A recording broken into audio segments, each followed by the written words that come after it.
masa lalu. Di sini sekarang ku siap untuk beraksi dengan senjataku di MIC. The Ball siap maju untuk berproduksi. Very good.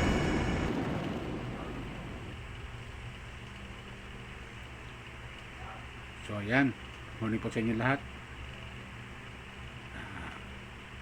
Magandang umaga, magandang tanghali, magandang gabi sa inyo lahat. Sa mga kaibigan mo doon naroon, sana po nasa mabuti kayong kalagayan at malayo sa karamdaman. So itong aking upload video ay reaction ko lang po ito doon sa mga balitang napapanood ko sa TV, sa mainstream media at saka dito sa social media, na tungkol po ito din sa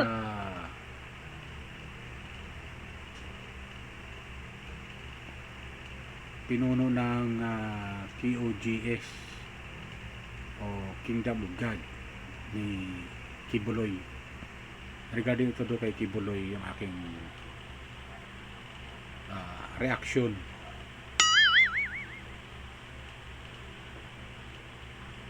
Alam niyo po mga kababayan, sa aking napapanood na balita sa TV, pakinggan sa radyo, lalo dito sa social media, napapanood ko,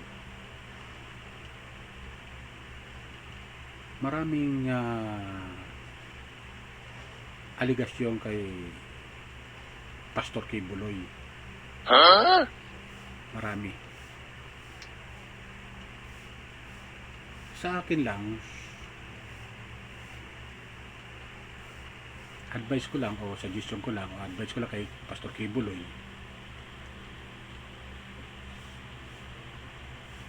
kung talagang wala siyang kasalanan, wala siyang tinatago, humarap siya. Wow! Humarap siya sa investigasyon na ginagawa sa Senado, lalo dyan sa Senado. Humarap siya. Talagang wala siyang tinatago. Kasi kung hindi siya harap, lumalabas tuloy na meron siya tinatago. Yun ang nakikita ng halos ng karamihan. Kung tuloy siya magtatago,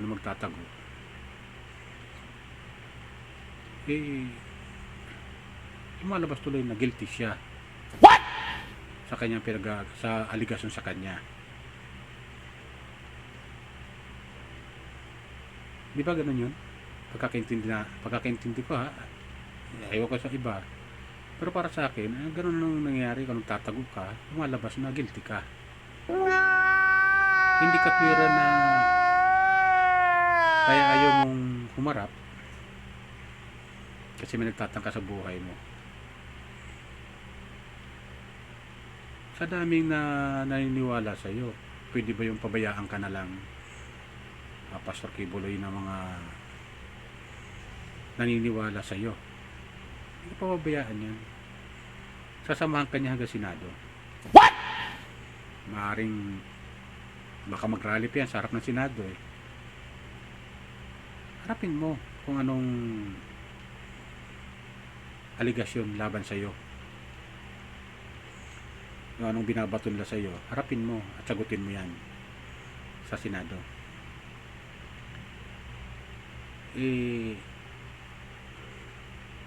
Kung sa korte naman ang siguro naman mayroon na sila na i-file sa iyo sa korte, o may ipapile na sa iyo sa korte. Pero kahit papano diyan sa media at marami nakakapanood, na pabulaanan mo yung mga ibinabato siya na hindi magaganda, aligasyon laban sa iyo. Yan ang sa akin na suggestion ko. Kasi habang nagtatago ka, lumalabas na guilty ka. Harapin mo sila. Oh no! Alam kong kayang-kaya mo yan. Oh my God! Wow! Kasi kung tuluyan kang hindi harap sa kanila, nakikita tuloy ng taong bayan na nanonood sa mainstream media, nakikinig sa radyo, nababasa sa dyaryo, lalo na sa social media. Pwede ka humarap, lumalabas na guilty ka eh. Walang mo. Binabola ka lang ako. Obligasyon nila sa'yo. Diba? Mga viewers ko, mga subscriber ko, ang isang taong inaakusahan ng wala namang katotohanan, dapat harapin niya. Harapin niya. Kasi walang katotohanan naman eh. Para patas. Baka sabihin naman hindi ka iniimbitahan. Iniimbitahan ka eh. Harapin mo. Pastor Kibuloy. Yung mga tao na yan na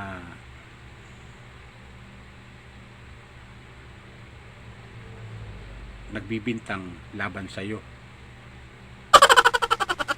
Pabulaanan mo yung mga sinasabi nila.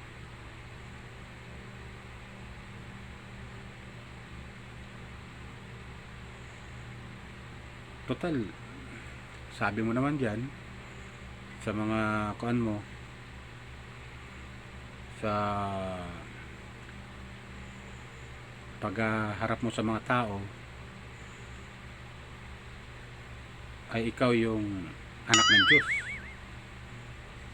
So dapat patunayan mo na wala kang kasalanan. Harapin mo sila. Harapin mo sila. Pakita mo sa taong bayan na wala kang kasalanan. Kasi kung magtatago ka, wala eh. Lalo nagdududa ang taong bayan sa iyo eh. Oh no! Lalo yung mga nananalig dyan sa pinamumulaan mong sikta.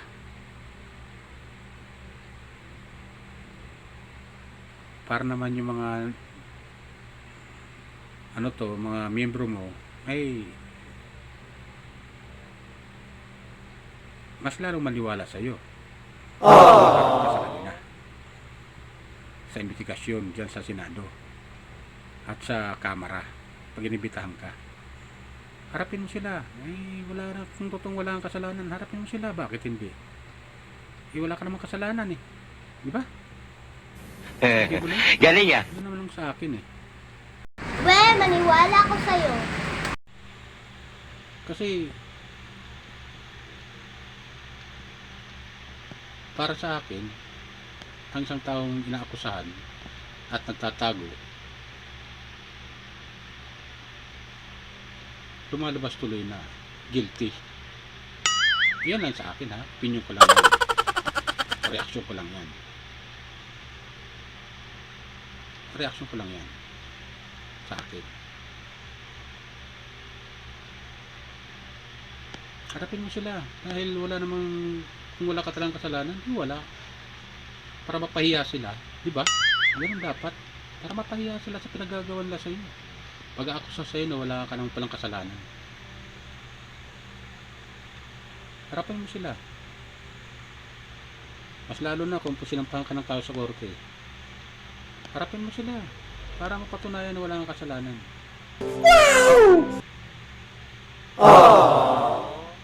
Kasi matindi yung akusasyon sa iyo.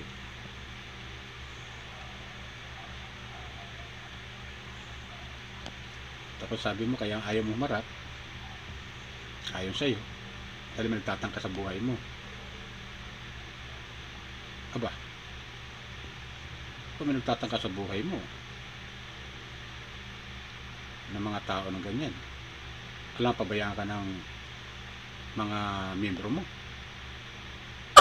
tatanggal ka nila ng mga miyembro mo. Hindi ka pwede pabayaan. Dapat alalayan ka nila.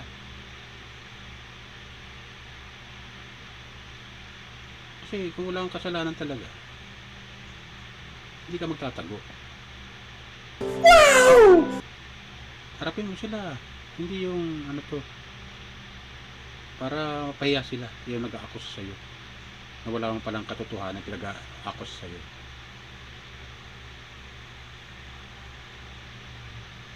Yan kasi yung patas na laban. Harapin mo sila. Patas niya na laban. Yung mga nag-aakusa sa'yo. Diba, ilayo mo sa akin to. Ayoko makita ito. Maita ulo ko. Yan ang nakita ko ngayon sa mainstream media, sa balita, sa mga dyaryo. Medyo maingay talaga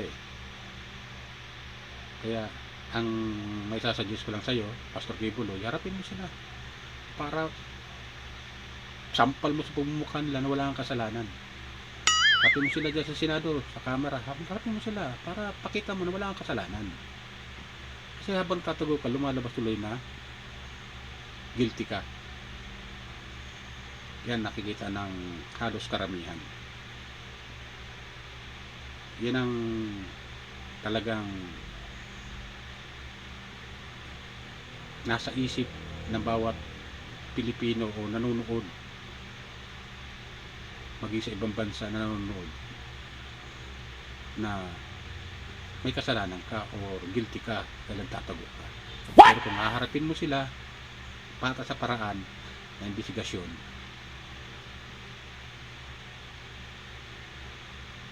doon mo ipakita sa kanila na wala kang kasalanan. Diba? Wait lang. Kaya yun lang sa akin, para may suggest ko lang sa'yo. Ito ay comment ko, reaction ko dito sa video. Pastor Kibuloy, harapin mo sila. Kung wala ka talang kasalanan, harapin mo sila. Pakita mo sa kanila na wala kang kasalanan, para matahimik sila sa pinagagawa nila sa'yo. Okay? So yun lang sa akin. Nga pala, kung hindi pa nakakapag-subscribe sa aking YouTube channel, Randy Chinel, paki-subscribe lang po, like and share sa aking YouTube channel. At huwag niyo pong kalimutan pinutin niyo yung notification bell button. Pinutin niyo yung all para updated kayo sa mga aking upload na video. Comment, reaction, comment ko dito sa video. Okay? Ilan pa sa akin, mga viewers ko, mga subscriber ko, ingat po tayo lagi, pagpalain po tayo ng pumay kapal. Bye!